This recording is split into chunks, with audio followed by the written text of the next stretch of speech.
Hello there. I was just reading like an intellectual. My name is Rahavi. Welcome. Today, I'm going to be talking about social batteries. What do I mean by a social battery? So, by a social battery, I mean the maximum amount of time that you have emotionally, energetically to spend time with people. Like that was a very complicated way of putting things. Basically, when you go out and you hang out with friends or you hang out with family or you interact with people, what is the maximum that you can give before you have to recharge? I have a very small social battery. My social battery is not that big. I think it was a lot bigger when I was younger. I think if I push myself, I can, spend time with people. I think I enjoy routine. I think when routine is available to me, really I remember when I was younger and I felt like there was a lot more, I wouldn't say there was routine when I was younger, but in some periods, the periods of my life where I experienced concrete routine, I definitely had an easier time switching between the extroverted part of me and the introverted part of me. To a lot of my extroverted friends, I am an introvert. To a lot of my introverted friends, I am an extrovert. I am not going to go around calling myself an ambivert. I always say friend. Should I just say acquaintance? I don't talk to anyone.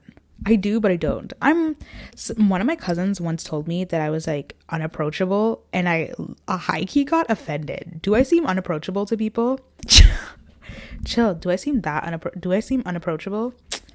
Yo, the other day, okay, funny story. I was out walking the dog. Okay, see, the good Samaritan in me wants to be friends with all the neighbors. I want to be that, I want to be the golden child that everyone knows on the street. But then also I'm pretty sure everyone knows that I smoke weed in this neighborhood. But anyways, so there's that.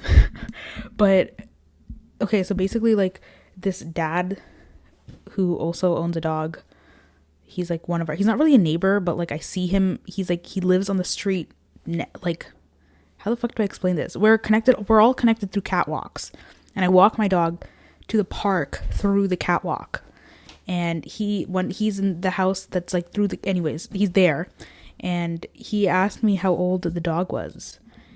Because you know how cats have a primordial pouch? Tiny sort of has that, the dog Tiny. That's the dog's name, unfortunately. But he sort of has that, but he can't get surgery for it because it would just cause him more pain. We don't want to risk him being in more pain. At least that's what the vet told us. So we're leaving it as he is. He's very active for his age. That is a 14-year-old dog, and he acts like he's a puppy. I don't know. The other day, he just woke us all up, and I had to play fetch with him at 3 a.m. What is wrong with you? Anyways, knock on wood, there's nothing wrong with him apparently. But anyways, this man was I don't know how this got, but he was just oh, you should get you should put him through surgery and just give him CBD gummies, which is, we've definitely considered that in the past, but it was just I don't know why. He was just oh, he was trying to give me advice on the dog, and I just, his dog was 2 years old. I'm okay, anyways, I'm not gonna be rude, so I'm standing there trying to listen, even though I'm trying to listen to the new Spider-Man album, okay, just try to move on with my life. But anyways, this man's he's oh, is it because, are you not getting him the surgery because you don't have money? And I'm yo, chill, I don't know you like that. I don't know you. Who are you? Why would you? And then it was even more awkward because his wife and his son pull up, and his son is low-key cute, but anyways, they pull up, and he literally he brushes me aside, and he's as they pull. And this was the most awkward situation ever. They're pulling up in their car, and he's okay, we'll talk later over beers. I can tell you things that I can't tell my son or my wife. I'm yo, chill. I do not know you like that. Who are you? Why do you think I want to do that? Anyways, I look 12 in comparison to you. Set me up with your son. Chill. That was weird. that poor wife. I feel like in a lot of like brown families, you just have to like, there's a lot of people, not even just brown family. I think like in a lot of families, like a lot of these women, because of like, honestly, it's very hard to, I don't know. That's a trash dude. You know what I'm saying? That's a trash dude. What? Why does that happen to me a lot? Maybe I should call them out in public. Why does this happen to me? Is it the way I look? Do I look weird? See, I hate, like, I get told I'm unapproachable and then shit like that happens to me. Anyways, my social battery. Yo, shit like that makes me, like, not want to interact with, I'm like, see, that emotionally exhausted me. I don't want to do anything anymore. I just want to go home. I think, like, I guess I've been told in the past, like, oh, maybe shut up. Why are you doing that? When I was recording it, I thought you could hear my bunnies on the mic, but now it's just pretty funny. It looks like I'm yelling at nothing. Don't do that. Yo, you, like, why are you eating the don't do that. I bought my rabbits a new litter box, and it's plastic. This bitch is eating through it. I don't know what to do. She's so weird. Anyways, okay. So, so my social battery. Okay, so I have a small social battery. Like, I have to spend a lot of time alone, or like I'm very fickle when it comes to spending time with people. Like, I am that friend who's like very on and off about, like, you know, whether I want to spend time or not. Shut up, stop that, stop. No, why are you doing this? Okay, I just need them to shut up for a little bit. Okay, so anyways, are they just gonna keep doing that? I'm like super weird with my time. Like, I feel like half the time I'm like, oh, I don't know if I want to spend time with people. Half the time I get excited about hanging out with people, and then I'm like, oh shit, like I feel like I can only do this for like 2 hours max, not even, maybe 30 minutes if I'm lucky. You know, I think I like movies for that reason, because I feel like I don't have to do anything. We don't have to do anything. I just have to sit there and watch the movie with you. That's it. It's wonderful. You know, but I feel like I get emotionally exhausted very easily. And that has nothing, I don't think that has anything to do with that like other people. I think that has everything to do with just, you know, I don't know. I don't want to, you know, I think it's just me. Like, I just want to spend a lot of time alone. And I wonder if other people relate to that. Like, I wonder if maybe, like, I feel like the people I'm connected to on social media, most of the people who see me on social media, I don't think are like that. I think most of the people that see me on social media are actually people who enjoy being connected to people very regularly. And that's normal, obviously. But my normal is like not being connected to people regularly. Like, I am actually a lot less depressed when I have fewer dynamics to keep up with, if that makes sense. And I think for a lot, I'm afraid people take that personally. And I'm afraid, I don't know. I'm actually incredibly jealous of people who can maintain a lot of relationships and, you know, a lot of different friend groups. It's so hard for me. It's so difficult. You know, sometimes I often get thrown into situations where I'm in many different friend groups, and then I'm like, oh shit, man, like, I feel like I did not intentionally set aside time for myself. I feel like I didn't intentionally sit down and ask myself what I wanted to do with my time, like truly what I truly wanted to do with my time. I feel like, you know, I didn't used to, when I was in a lot of different friend groups, I didn't used to do that. I didn't used to like intentionally ask myself what I wanted. And I feel like that's something I do now. But I think the most difficult part, I think, of navigating new relationships now is I've come to a place in my life, obviously this has to do with like privilege, space, time, a lot of things play a role in this, but I feel like I've come to a point where I'm like really good at defining what I want, and I'm really good at waiting for what I want, if that makes sense. And I think that when I was younger, I had teachers who used to tell me that like I had focus issues, and not just like regular, like even drama teachers. Like I remember my drama teacher, like on my fucking evaluation, would write, you have focus, like you need to focus. And I'm like, what does she even mean by that? Like I used to like, I'm like, everyone's telling me to focus, but I don't know what the fuck to focus on. Like, what are you even saying? That's the stupidest advice. That shit was stupid. They used to people would just be like, you have to focus. I'm like, what? You're not even telling me how to focus, And then I went off to university and did shrooms and learned about meditation. Okay. So when I was in grade 10-ish, I think it was like, yeah, when I was in grade 10-ish, I started meditating, but like counting down from 100 before I went to sleep because I wanted to try and lucid dream. And I remember wanting to lucid dream because I was like, I don't want to have sex, but I want to lucid dream about sex. But I don't want to tell anyone, so I'm just telling everyone I'm trying to lucid dream. So I'm meditating to try and lucid dream. And that's when I discovered meditation. But I didn't really call it meditation at the time. I was just like, I'm counting down when I go to sleep to try and lucid dream. That's literally what I called it.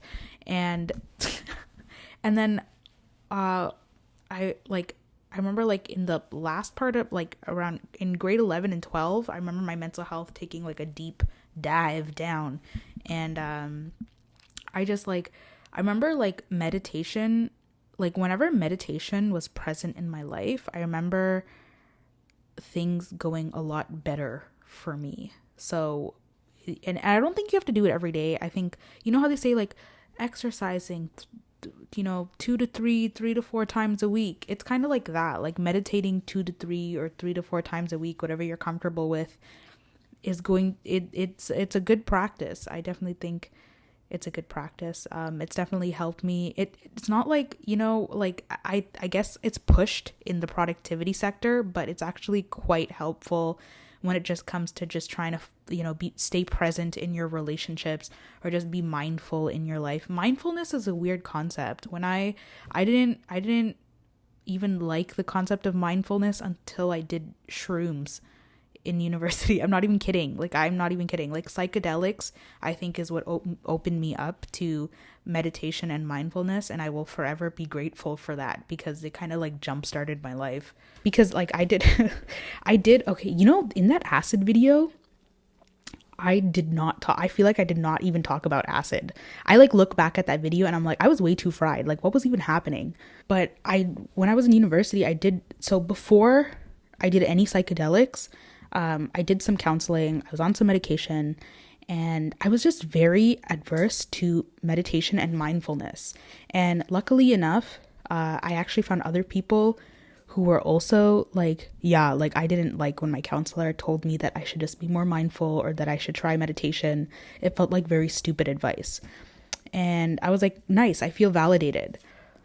Before psychedelics, I just didn't want to touch meditation or mindfulness.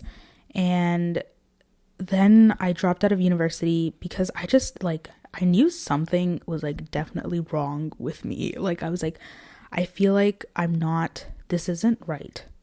I'm not learning like I'm supposed to. Like, when I look back at myself, I'm like, damn, like, I don't know what was happening. I don't know where, but anyways, I think like after I did psychedelics, I remember being a lot more open to mindfulness and to meditation, and that built my like meditation definitely helped with my focus, but I feel like I didn't even understand focus until meditation became a regular practice in my life. And I don't think you have to do it like every day. I think definitely like just even like a couple times a week has changed my life. I think it's definitely helped me make healthier choices for myself. Like the choices I've made for myself have gotten better. My focus is phenomenal. It's phenomenal, from being a kid who was told, my brother was told a lot more that he had focus issues. But I was like, people used to tell me I had focus issues. Like it's not like I didn't do well in school, but I think I definitely lacked a lot of support from teachers. Especially if I didn't, I think a lot of kids felt this way. Like if you're not naturally a star student, you're just brushed to the side, and it's very bad. I've definitely noticed the difference in like how they treat kids, right? Because sometimes I was a star student and sometimes I wasn't. And, you know, you can see it's like, I don't want to diss teachers, you know what I'm saying? I don't want to diss teachers, but it's very obvious when, you know, at the end of the day, it's 30 kids and one adult in a classroom. It's not, you know, there's not a lot going on. Obviously, the star kids are going to get, you know, they're going to reach for more resources because there's like that mutual pull there. You know, kids who want to learn are going to access better resources. However, we have to realize like that innate desire to learn, that's a privilege. Your desire to want to learn, your desire to want to improve, your desire to want to be better is an immense privilege. It means you're not, as depressed as someone with like clinical depression.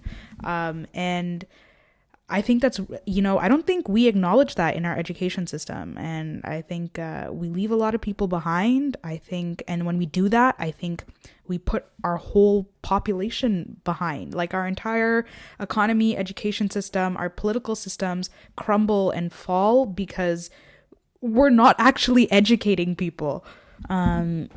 So I think we're not really taught like proper thinking models, learning models in school, and it can be quite frustrating. I feel like I learned more about how to learn and how to think outside of uni. Albeit that did lead me into some weird political spirals, I'm not gonna lie. But we're here now, you know. I feel like as long as I'm watching John Oliver, then we're Gucci. But yeah, definitely, I think I would like to, when people are like, oh, IQ, when people mention IQ and shit, don't listen. Like, I talk about that because, like, it's very hard when people brush you off because they're too scared to admit that they don't understand you. You know, it's very hard to have conversations with people when, you know, it's just which is hard on my end because, like, if you can't understand me, that's like me, like, am I making this information digestible for you? Like, am I making this easy to understand? Because if I can't make it easy to understand, what does that say about how much I actually understand about this concept, right? But it's hard when people just, you know, like, I've noticed in my past, I don't think now, the truth is people like you more when you seem more successful, and it's hard not to be resentful when you notice that. You know what I'm saying? And I try to dumb myself down. I'm not gonna lie. I work very hard to try and create digestible content. I really try to make it as easy to understand. You know, it obviously, I had someone tell me once, like, you're trying to build a business by yourself. And I'm like, well, it's hard. Yeah, obviously. And obviously I want to bring people on, but it's hard when, like, if I can't explain properly, then obviously that's on me. But there are certain things, but I find, like, there are certain people, oh my god, I have cat hair. If it looks like I'm picking my nose in any of these videos, it's just me, like, trying to get cat hair off my face. There are certain people, I remember, like, listening to information, and then it took me a couple years to realize they were right. And I kind of wonder if maybe that's me. You know, it might take a couple years for you to realize that I am the GOAT, have always been the GOAT. I am the greatest of all time. God is a woman, and that woman is me. Anyways. Clap 3 times and I'll show up in your nightmares. But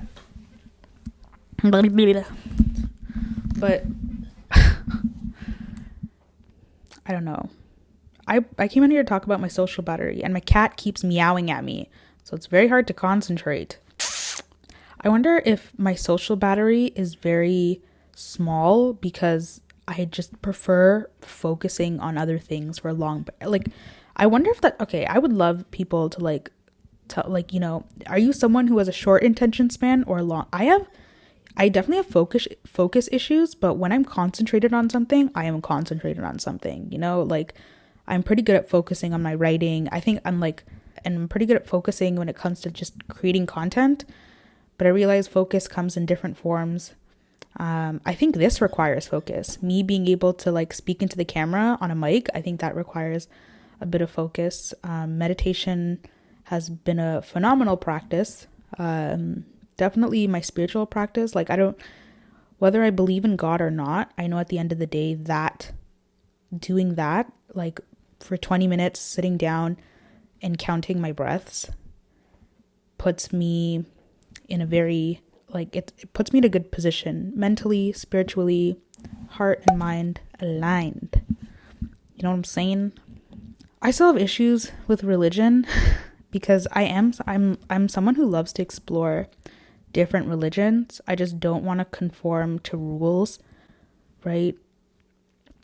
I've always been someone who's like, rules are meant to be broken, but then sometimes I'll follow rules because I'm afraid that if I don't follow those rules, I'll face consequences. But then I'm like, I think certain consequences are necessary in order to create new things and to allow new things into your life.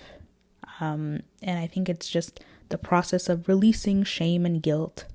So I think I'm trying to release shame and guilt around having a small social battery. Like, it is okay for me to like want to spend time alone. It is okay for me to say no. It is okay for me to be like, bro, I just want to sit at home, smoke weed, and listen to good fucking music. And there is nothing wrong with that. And I think I was made to believe that there was something wrong with me wanting to spend a lot of time alone. And to be honest, to be fair, I used to like be really weirded out by like extreme extroverts, like people who could not spend time alone, who had to always have people around. That threw me off, I'm not gonna lie. And I used to judge people like that, but also I realized like I also have my own codependency issues that I'm dealing with, and I wonder if those people judged me for wanting to spend so much time alone. But anyways, this is just turning into a video diary at this point, but I guess this is where it ends. That sounded very ominous. Okay, bye. It tastes good like soul food. Parked up outside in the old school. The new me back with the OU. The dog always finds his way back home, and it's so true. Later on, fall through and pop one. You know the motto, smoke something, drink something, pop one. Got your hand on my Glock while your ass ride shotgun. High stakes, risk it every day.